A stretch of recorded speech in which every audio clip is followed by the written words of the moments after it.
Siddhu Jonnalagadda Telugu audience కి టిల్లుగానే గుర్తుండిపోతాడు. DJ Tillu scare తో ఆయన చేసిన రచ్చ ఆ రేంజ్ లో ఉంది. మరి సిద్ధు పేరుని కాస్త టిల్లుగానే గుర్తుంచుకుంటున్నారంటే ఆయన పాత్ర ప్రభావం ఆడియన్స్ పై ఎంతగా ఉందో అర్థం చేసుకోవచ్చు. అయితే సిద్ధుని ఇంకా టిల్లుగానే చూస్తున్నారు. ఈ క్రమంలోనే రూట్ మార్చాడు Siddhu. Action crime comedy thriller నేపథ్యంలో తెరకెక్కిన జాక్ సినిమా నటించాడు. ఇందులో వైష్ణవి చైతన్య హీరోయిన్ గా నటించింది. బొమ్మరిల్ భాస్కర్ రూపొందించిన ఈ సినిమా ఎలా ఉందో మన రివ్యూలోకి వెళ్ళి వాళ్ళు తెలుసుకుందాం.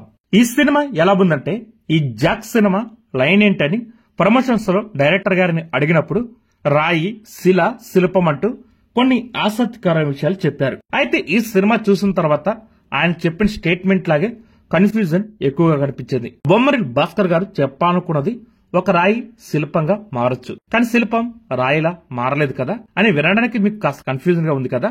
ఈ సినిమా కూడా అలాగే కన్ఫ్యూజన్ స్టేజ్ లో నడిపించేశారు. చిన్నప్పుడే టెర్రరిస్ట్ యాక్టివిటీ వల్ల తల్లిని కోల్పోయిన బాలుడు పెద్దయిన తర్వాత రా ఏజెంట్ అయి ఇలాంటి టెర్రరిస్ట్ యాక్టివిటీస్ అన్నింటినీ అరికట్టాలి అనుకుంటాడు. అలా రా ఏజెన్సీకి వెళ్లి ఎంటర్ ఇచ్చిన తర్వాత తాను సెలెక్ట్ అయిపోతానన్న నమ్మకంతో పలు విషయాలలో ఎక్కువగా ఊహించుకుంటూ వెళ్తాడు.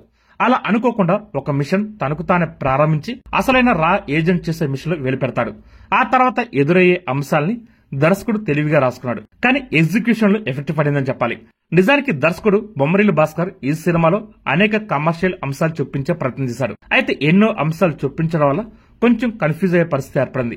నిజానికి ఇలాంటి కథ మనం గతంలో ఎన్నో సినిమాలు చూసాం. ఈ సినిమాలో కొత్తదనం ఏమీ లేదు, కానీ సిద్ధు మార్క్ కామెడీ కొన్ని చోట్ల వర్కౌట్ అయిందని చెప్పాలి. గతంలో చూసిన ఎన్నో సినిమాలాగే ఈ సినిమా లైన్ కూడా అనిపిస్తుంది. కాకపోతే రాయి, శిల్పం అంటూ ఒక లాజిక్ తో ప్రేక్షకుని కన్విన్స్ చేసే ప్రయత్నం చేశారు డైరెక్టర్. అలాగే హీరో హీరోయిన్ మధ్య ప్రేమ ట్రాక్ కానీ హీరోకి తల్లి మీద ఉన్న ఎమోషన్స్ ని ఇంకా క్యారీ చేసి ఉండొచ్చు.